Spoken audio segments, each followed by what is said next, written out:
Mulai. Bismillahirrahmanirrahim. Assalamualaikum warahmatullahi wabarakatuh.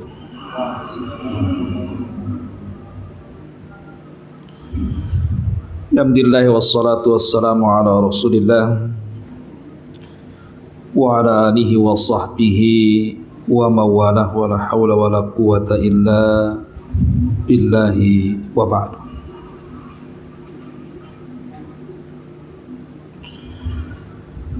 Alhamdulillah, di malam ini kita bisa meneruskan kajian kita, masih membahas surat An-Naba. Dan malam ini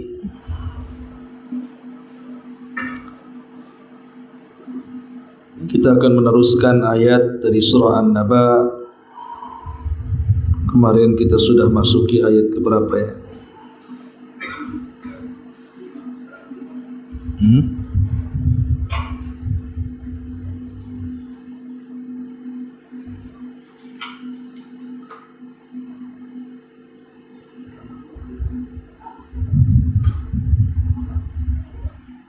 Ayat ke-6 ya. Baik.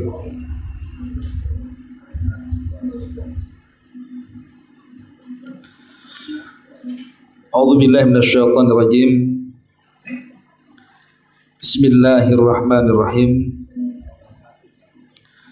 Alam naj'alil arda mihada. Bukankah kami telah menjadikan bumi itu sebagai hamparan? Wal jibala autada, dan gunung-gunung sebagai pasak. Wa khalaqnakum azwaja, dan kami jadikan kalian berpasang-pasangan. Wa ja'alna naumakum subata, dan kami jadikan tidur kalian untuk beristirahat. Wa ja'alna al-laila libasa, dan kami jadikan malam sebagai pakaian dari kalian. Wa ja'alna an-nahara ma'asya, dan kami jadikan siang hari sebagai tempat mencari kehidupan. Wa banaina fawqakum sab'an shidada, dan kami bangun di atas kalian 7 langit yang sangat kokoh. Wa ja'alna sirajan wahaja, dan kami jadikan pelita yang amat sangat terang, maksudnya matahari.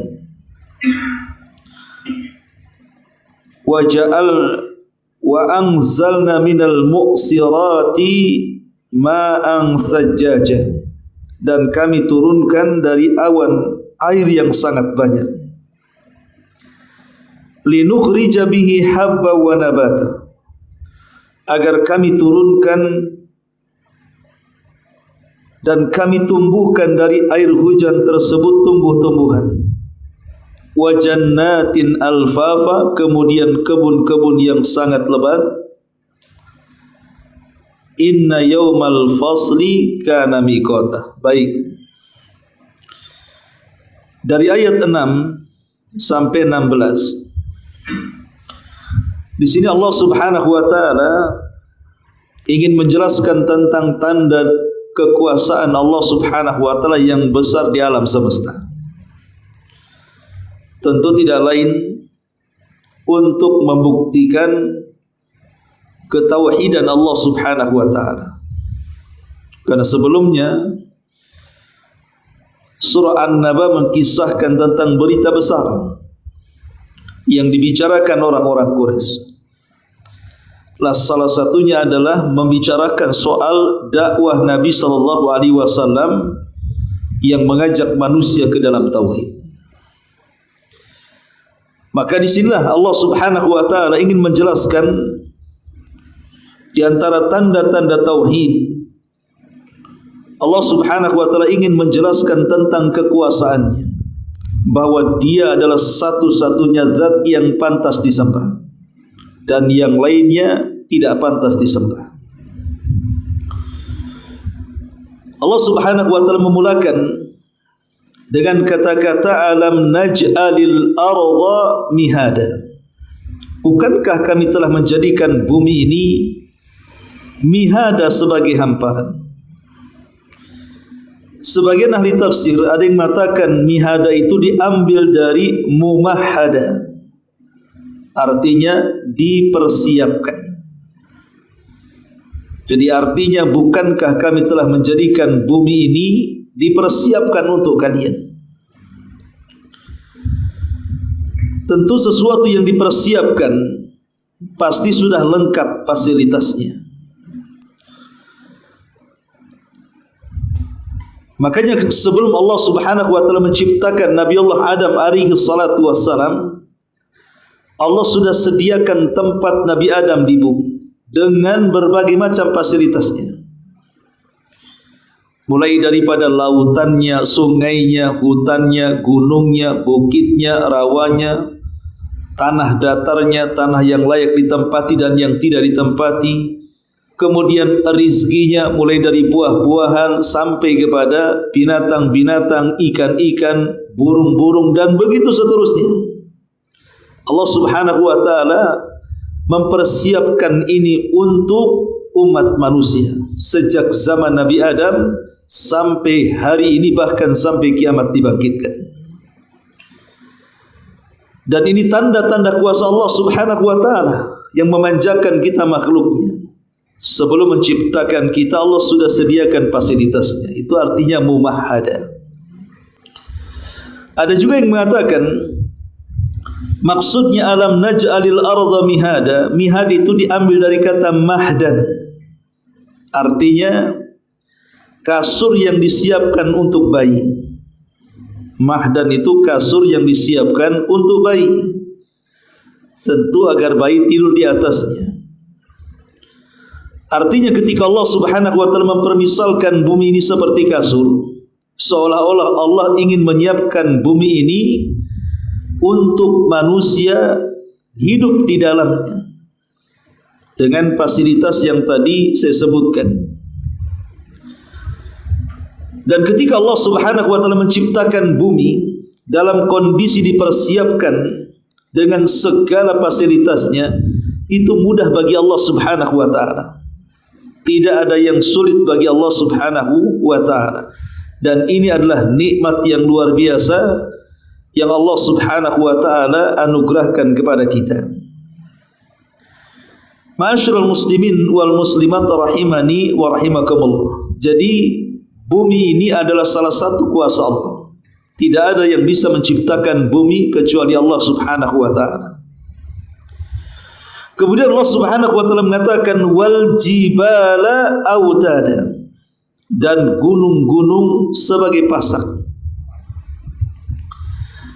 Autad atau diambil dari kata watad, itu dalam bahasa Arab adalah bentuk jamak dari autad.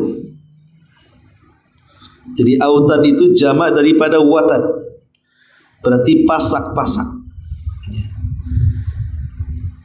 Tentu fungsi pasak ini supaya bangunan itu tidak miring apalagi roboh. Contoh umpamanya tenda. Tenda ini kalau tidak ada pasak dipastikan akan roboh. Umpamanya tenda seperti ini, ya. Sudah ada tiangnya tengah nih. Tapi kalau kiri kanannya tidak ada pasak, dipastikan tenda itu akan roboh dan tidak akan kokoh. Tapi kalau seandainya dikasih pasak kiri kanan, depan belakang, tentu tenda itu akan kokoh. Begitulah kondisi bumi, dia akan kokoh ketika gunung itu ditancapkan menjadi pasaknya. Sehingga manusia akan mampu berjalan tanpa harus terkena lini, terkena gempa, oleng ke kanan dan ke kiri. Manusia bisa berjalan dengan tegap dan seimbang.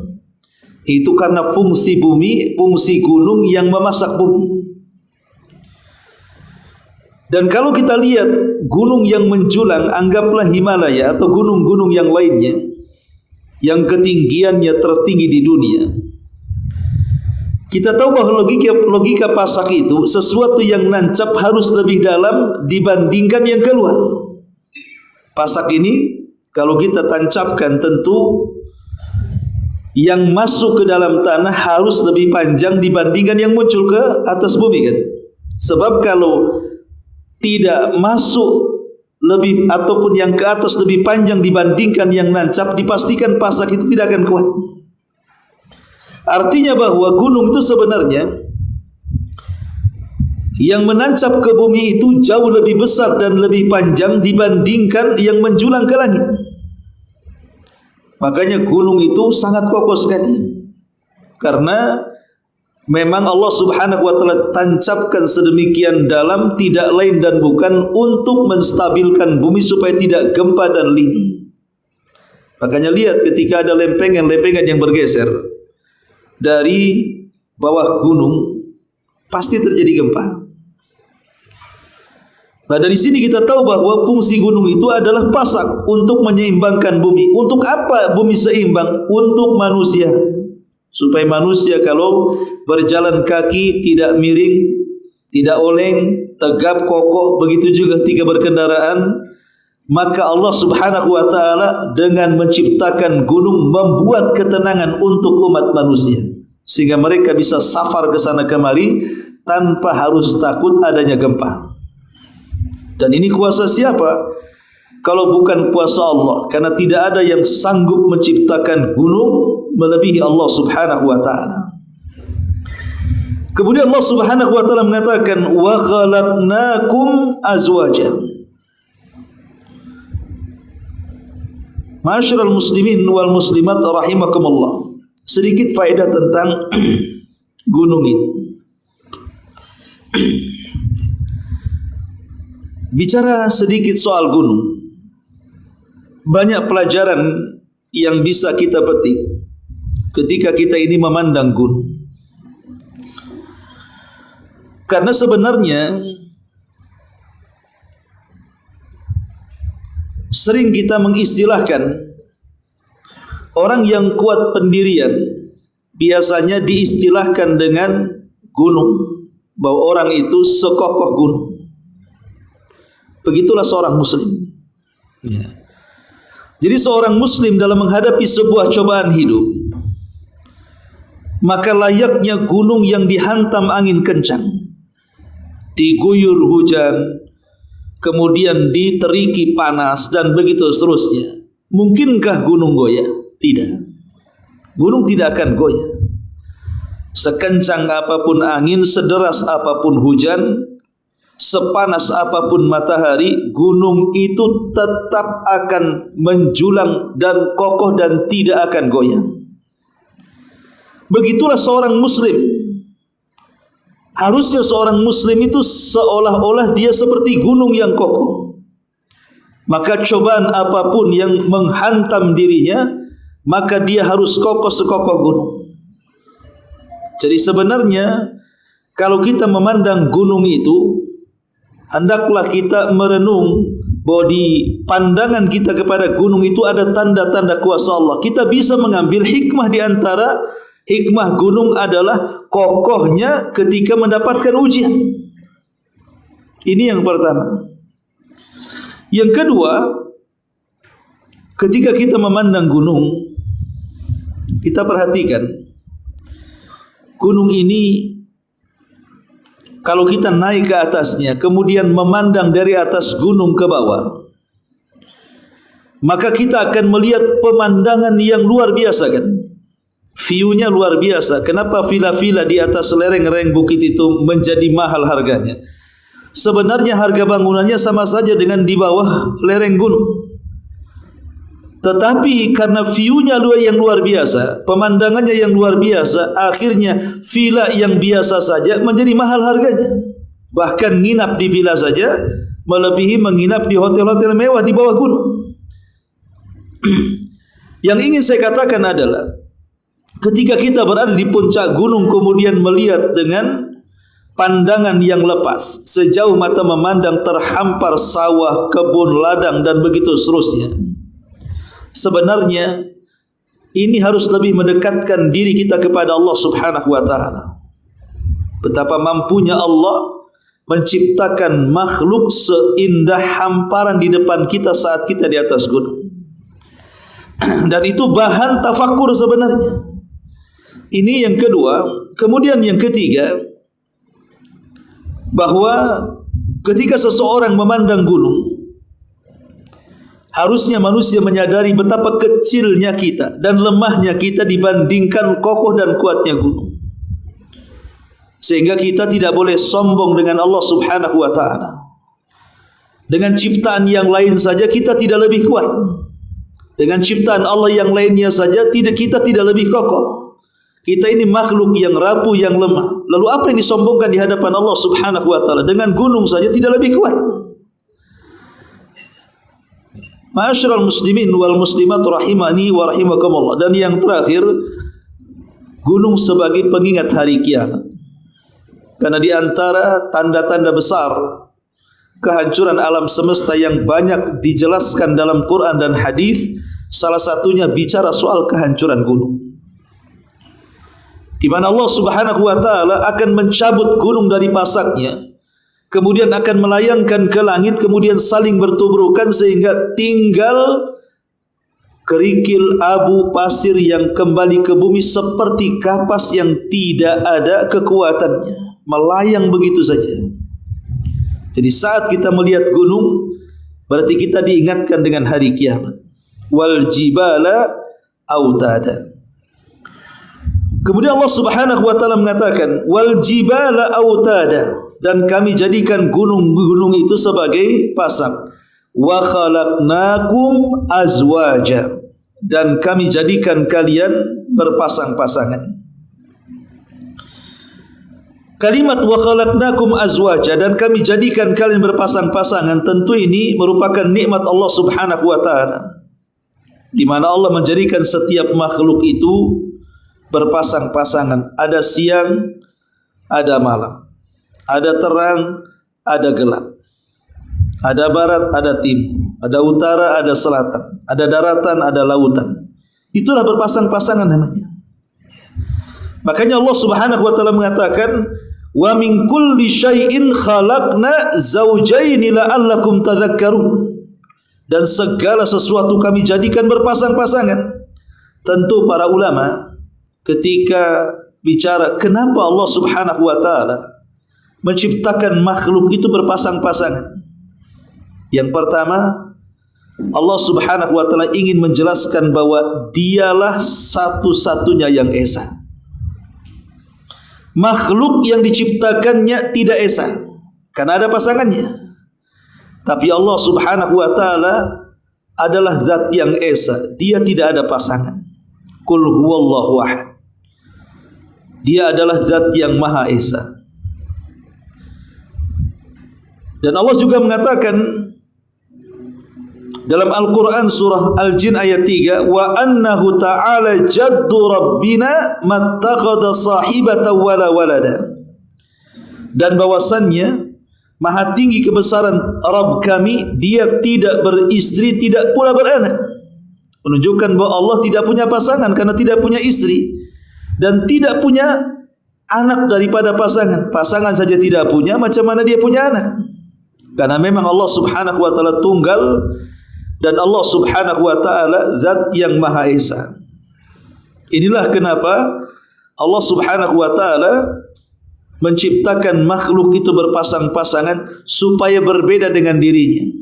Dia zat yang tunggal, yang esa, yang tidak punya pasangan. Yang kedua, tentu hikmah berpasang-pasangan, khususnya kepada kita manusia. Kenapa Allah Subhanahu wa ta'ala menciptakan kita berpasang-pasangan? Ada laki-laki, ada perempuan. Allah Subhanahu wa ta'ala menyebutkan dalam surah Rum ayat 21, di mana Allah Subhanahu wa ta'ala mengatakan wa min ayatihi an khalaqalakum min anfusikum azwaja litaskunu ilaiha wa ja'ala bainakum mawaddatan wa rahmah inna fi dzalika laayatin liqaumin yatafakkarun. Dan di antara tanda-tanda kuasanya, dia menciptakan untukmu istri-istri dari jenismu sendiri, supaya kamu cenderung dan merasakan tentram kepadanya. dan dijadikannya di antara kamu rasa kasih dan sayang. Sesungguhnya pada yang demikian itu benar-benar terdapat tanda-tanda bagi orang-orang yang berfikir.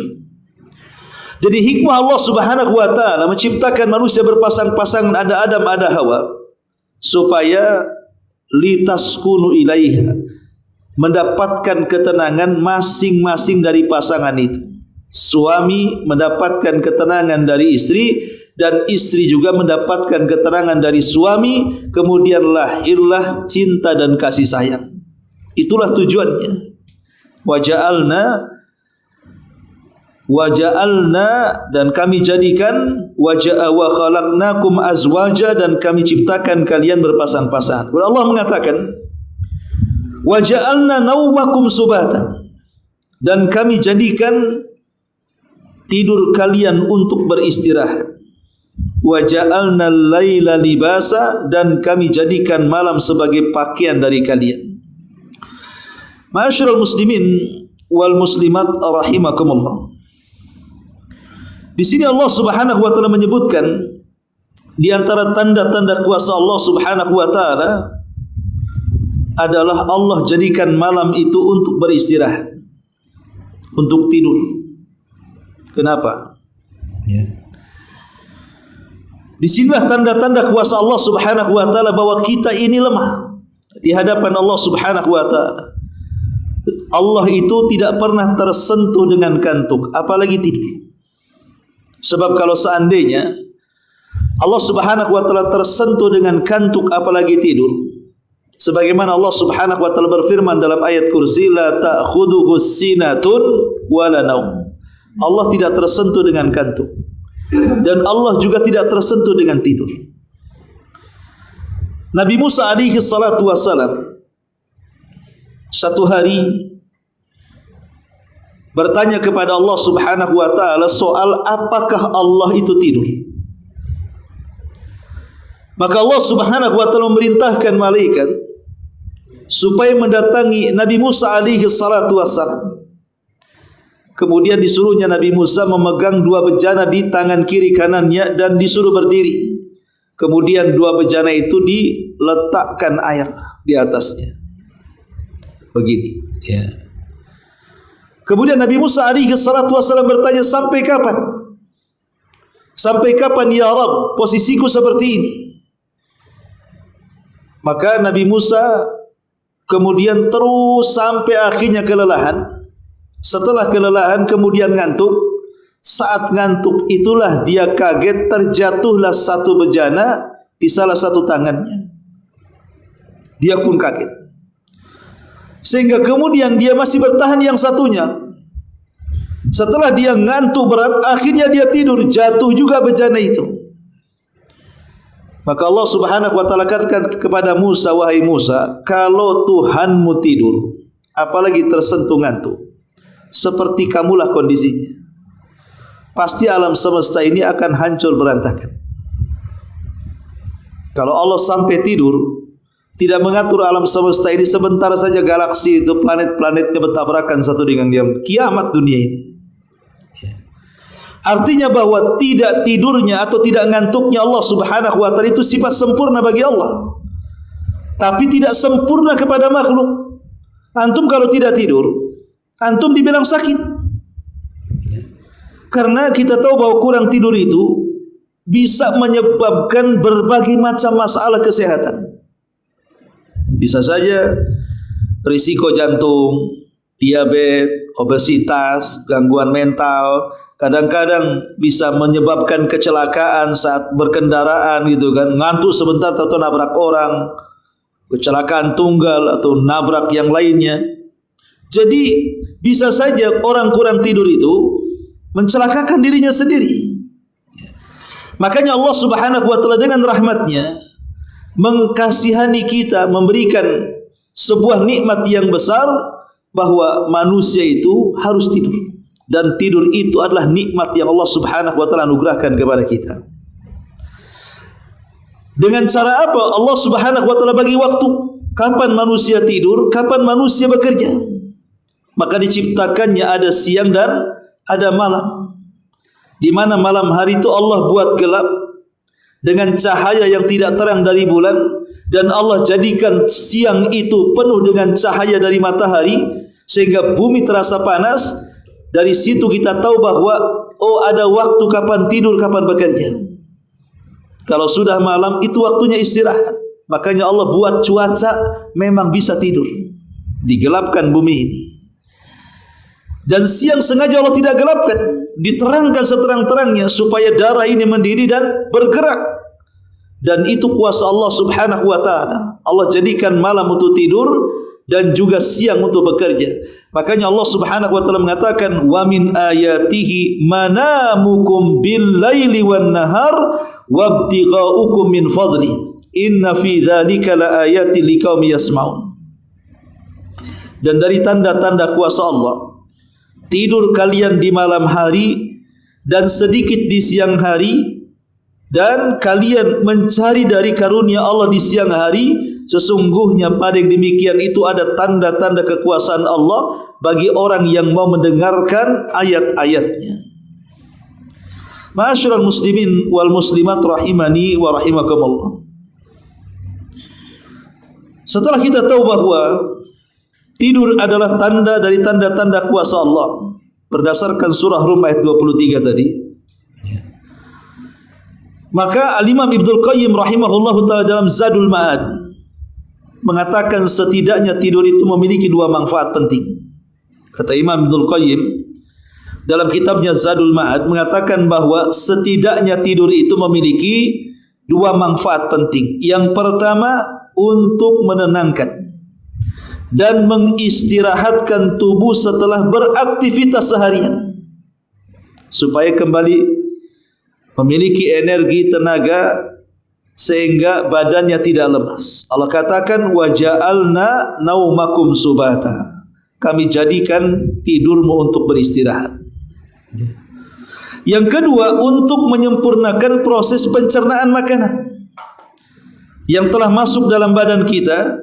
Karena pada waktu tidur dikatakan panas alami badan meresap ke dalam tubuh sehingga membantu mempercepat proses pencernaan makanan kita ini. Dari sini kita tahu ini tanda kuasa Allah, ya, mempercepat proses makanan yang sudah kita makan di siang hari supaya tidak menjadi penyakit, bahkan tersaring mana yang jadi penyakit, mana yang menjadi daging, mana yang menjadi darah, dan begitu seterusnya. Ini kuasa siapa kalau bukan kuasa Allah subhanahu wa ta'ala. Wa ja'alna naumakum subata wa ja'alna al-laila libasa. Ma'asyiral muslimin wal muslimat rahimakumullah. Kemudian Allah subhanahu wa ta'ala mengatakan, wa ja'alna al-laila libasa wa ja'alna an-nahara ma'asha. Dan kami jadikan malam sebagai pakaian dari kalian, dan kami jadikan siang sebagai tempat mencari penghidupan bagi kalian. Karena kita bisa bayangkan ikhwan, Allah bisa saja membuat siang sampai kiamat, sebagaimana Allah juga mampu membuat malam sampai kiamat. Coba bayangkan kalau Allah membuat siang sampai kiamat, apakah manusia bisa istirahat? Ataukah kalau seandainya Allah jadikan malam sampai kiamat, apakah manusia bisa bekerja? Tentu akan ada kesulitan di sini. Tapi Allah subhanahu wa ta'ala jadikan alam ini seimbang, ada siang dan ada malam, di mana malam muncul bulan dan siang muncul matahari, dan dua-duanya memiliki manfaat yang luar biasa. Ya. Antara bulan dan matahari itu Allah subhanahu wa ta'ala membuat manfaat yang luar biasa. Coba bayangkan, untuk menunjukkan adanya malam dan adanya siang itu dengan adanya matahari dan bulan. Lalu apa fungsinya? Tentu kita sudah tahu semua kalau seandainya kalau bicara tentang matahari dan bulan, di antara kedua fungsinya kalau bulan adalah untuk membantu kita menentukan waktu-waktu ibadah.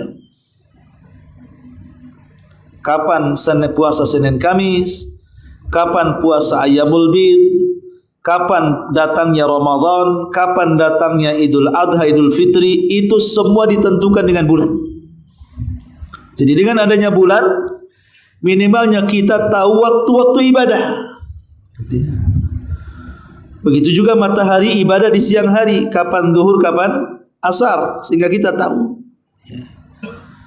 Jadi secara singkat, pertama matahari dan bulan itu sebagai tanda kuasa Allah Subhanahu wa taala, dan itu disebutkan dalam surah Fussilat ayat 37. Wa min ayatihi lailu wan nahar wasyamsu wal qamar. Dan dari sebagian tanda-tanda kebesarannya ada siang, ada malam, ada matahari, ada bulan. Yang kedua, matahari sebagai sumber sinar dan bulan sebagai cahaya. Allah mengatakan wa ja'alal qamara fihinna nuran wa ja'ala syamsa siraja. Dan di sana dia menciptakan bulan yang bercahaya dan menjadikan matahari sebagai pelita yang cemerlang.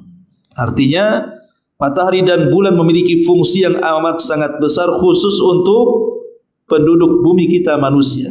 Coba bayangkan di malam hari, 1 bulan purnama bisa menerangi bumi. Tapi ribuan bintang tidak bisa menyinari bumi. Memang bintang banyak, tapi cahayanya kan tidak sampai ke bumi. Tapi 1 bulan purnama bisa menerangi bumi. Dengan adanya bulan itulah, maka manusia zaman dulu ya, mereka bisa safar di malam hari dengan cahayanya. Kalau sekarang alhamdulillah sudah ada listrik di mana-mana, tapi zaman dulu ya mereka hanya mengandalkan cahaya bulan. Nelayan yang di lautan, orang yang sedang safar di padang pasir, orang yang tersesat di hutan dan begitu seterusnya, maka bulan membantu mereka. Kalau matahari jangan tanya, banyak manfaatnya baik dari segi kesehatan gitu ya.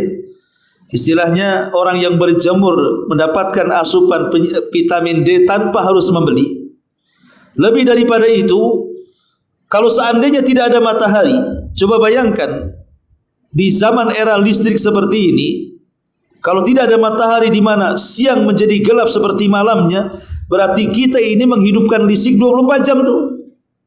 PLN mana yang sanggup menghidupi, menerangi 1 bumi coba siang malam listrik dinyalakan? Tidak ada yang sanggup. Tidak ada yang sanggup. PLN mana yang sanggup coba menerangi siang malam 1 dunia ini? Tapi dengan cahaya matahari membantu kita, cukup 1 matahari terang bumi ini tanpa harus ada lampu. Itu kuasa Allah Subhanahu wa taala menerangi gua-gua, lorong-lorong, gang-gang, rumah-rumah dan begitu seterusnya. Kuasa Allah Subhanahu wa taala yang sangat besar. Kemudian yang ketiga, matahari sebagai petunjuk waktu salat dan arah kiblat. Karena kita tahu bahwa matahari ini juga sebagai pengarah kiblat. Kalau kita sedang solat dan kita tidak tahu arah kiblat, maka kita tinggal melihat matahari saja kan. Kalau dari situ, oh dari barat berarti kiblat ke sana. Kan fungsinya seperti itu. Kalau bulan sudah jelas lah. Artinya banyak ibadah-ibadah dalam Islam itu ditentukan dengan bulan. Ma'asyiral muslimin yang muslimat yang dimuliakan Allah Azza wa Jalla, dan lebih daripada itu, matahari dan bulan juga sebagai tanda dari tanda-tanda hari kiamat, terjadinya gerhana. Itu tanda dari tanda-tanda kiamat. Bahkan nanti ketika kiamat dibangkitkan, justru matahari dan bulan akan disatukan. Kemudian akan dimasukkan ke dalam jahanam. Untuk apa? 1, untuk menjadi bahan bakar jahanam. Yang kedua, untuk membantah para penyembah matahari dan bulan kalau matahari dan bulan bukan Tuhan. Makanya keduanya kemudian dibenamkan ke dalam neraka untuk membuktikan bahwa matahari dan bulan bukan Tuhan. Ma'asyiral muslimin yang dimuliakan Allah Azza wa Jalla. Maka di sini Allah mengatakan wa ja'alna siraja wa haja. Dan kami jadikan pelita yang amat sangat terang, maksudnya matahari. Wa ja'alnal qamara fihinna nura, dan kami jadikan bulan sebagai penerang. Kemudian Allah mengatakan wa anzalna minal muqsirati ma'an sajjaja, dan kami turunkan dari awan air yang banyak. Linukhrija bihi habba wa nabata, agar kami turunkan dan tumbuhkan dari air hujan itu tumbuh-tumbuhan. Wa jannatin alfafa, kemudian kebun-kebun yang sangat lebat. Ayat ini bicara tentang kuasa Allah Subhanahu wa taala yang lainnya, adalah turunnya hujan. Hujan itu bagian daripada tanda-tanda kuasa Allah Subhanahu wa ta'ala. Ma'asyiral muslimin yang dimuliakan Allah Subhanahu wa ta'ala, dari mana kita tahu bahwa hujan ini tanda dari tanda-tanda kuasa Allah Subhanahu wa ta'ala? Kita lihat fungsi hujan, ikhwan. Fungsi hujan ini banyak sekali. Pertama, Allah Subhanahu wa ta'ala mengirim air kepada kita dengan percuma air bersih, tanpa harus disaring air hujan itu. Kalau kita mengambil air dari sungai, belum tentu bersih. Apalagi dari laut, belum tentu tawar, pasti asin kan itu. Tapi dengan Allah turunkan hujan ini kan Allah turunkan air gratis, bisa langsung diminum tanpa harus disaring. Nikmat dan kuasa Allah yang luar biasa yang Allah anugerahkan kepada kita. Kita mendapatkan air bersih. Yang kedua, hujan ini bisa membersihkan debu. Contoh umpamanya kan kalau kita di jalan raya, terutama Batam ini yang lalu lalang mobil kontainer, mobil macam-macam itu. Kalau tidak ada hujan seminggu saja sudah berdebu di mana-mana kan. Dan ini menjadikan penyakit ispa dan yang semacamnya. Tapi sekali diguyur hujan, apa yang terjadi? Seolah-olah apa? Seolah-olah cuaca itu sangat segar sekali. Jadi menyegarkan suasana. Jadi menjernihkan suasana sehingga debu itu hilang entah ke mana. Jadi betul-betul kondisinya cuaca menjadi sehat, angin menjadi segar, dan itu tanda-tanda kuasa Allah Subhanahu wa ta'ala. Kemudian yang ketiga, menyuburkan tanaman.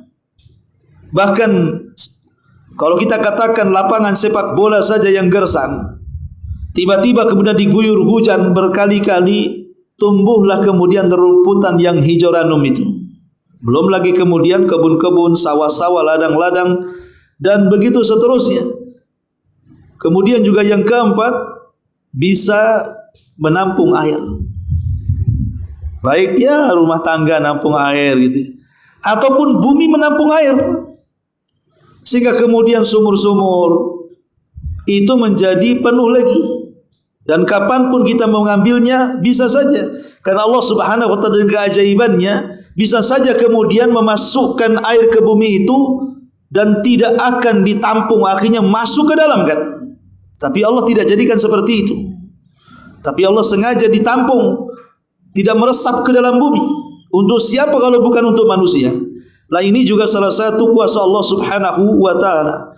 Bahkan lebih daripada itu, ada yang mengatakan bahwa minum air hujan juga bagian daripada obat. Karena turunnya hujan itu sebagai rahmat yang Allah Subhanahu wa ta'ala anugerahkan kepada kita. Artinya hujan itu wujud nyata daripada rahmat Allah Subhanahu wa ta'ala untuk makhluknya. Bahkan boleh jadi hujan itu menjadi pertolongan bagi wali-walinya. Sebagaimana Allah Subhanahu wa ta'ala menyebutkan dalam surah Al-Anfal saat perang Badar, di mana Allah mengatakan idh yughashshikumun nu'asa amanatan minhu wa yunazzilu 'alaikum minas sama'i ma'an liyutahhirakum bi wa yudhhiba ankumur rizza syaitan wa liyarbita 'ala qulubikum wa yutsabbita bihil aqdam. Ingatlah ketika Allah menjadikan kamu mengantuk sebagai satu penentraman dari Allah, dan Allah menurunkan kepadamu hujan dari langit untuk mensucikan kamu dengan hujan itu dan menghilangkan dari kamu gangguan setan, dan untuk menguatkan hatimu dan memperteguh dengannya telapak kakimu untuk berjalan. Al-Imam Ibnu Jarir At-Tabari mengatakan, hujan yang dimaksud di sini adalah hujan yang Allah turunkan dari langit ketika perang Badar, dengan tujuan mensucikan orang-orang yang beriman untuk salat mereka. Karena pada saat itu mereka dalam keadaan junub, namun tidak ada air untuk mensucikan diri mereka. Ketika hujan turun, mereka pun bisa mandi dan bersuci dengannya. Setan ketika itu telah memberikan was-was kepada mereka yang membuat mereka bersedih. Mereka dibuat sedih dengan mengatakan bahwa pagi ini mereka dalam keadaan junub dan tidak memiliki air. Maka Allah hilangkan was-was tadi dari hati mereka karena sebab turunnya hujan. Hati mereka pun semakin kuat. Turunnya hujan ini pun menguatkan langkah mereka inilah pertolongan Allah kepada mereka dan wali-walinya. Dengan sebab itulah perang Badar dimenangkan oleh kaum muslimin. Lihat, ya, bagaimana hujan itu menolong wali-wali Allah Subhanahu wa taala. Bahkan ya, hujan sendiri sebagai alat bersuci. Karena wudu dan mandi jinabah dari air hujan dibolehkan. Karena air hujan itu suci dan mensucikan. Termasuk juga hujanlah permisalan akan kekuasaan Allah, di mana mampu menghidupkan yang mati menjadi hidup. Rumput yang mati jadi hidup. Dan ini kiasan, kalau Allah Subhanahu wa taala bisa menghidupkan yang mati seperti rumput-rumput itu, berarti di sini juga Allah mampu menghidupkan orang mati setelah kematiannya, kelak dikubur atau pada hari kebangkitannya. Ma'asyiral muslimin wal muslimat rahimakumullah. Dari sini Allah Subhanahu wa taala ingin menjelaskan kepada kita tentang tanda-tanda kuasa Allah Subhanahu wa taala. Wallahu alam, ini di antara surah An-Naba dari ayat 6 sampai ayat 16, karena ayat 17 dan berikutnya membahas persoalan tentang akhirat.